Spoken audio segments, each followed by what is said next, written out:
295 centimeters in feet?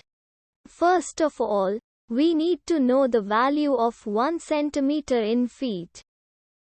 It's always 1 centimeter equals 0.03280839895 feet. Now we have to multiply 0.03280839895 by 295.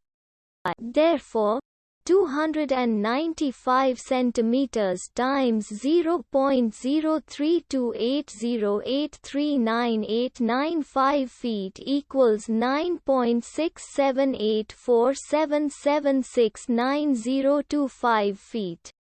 So, in other words, 295 centimeters equals 9.678477690025 feet. We hope you have enjoyed this video. Please like and subscribe to our channel for more videos like this.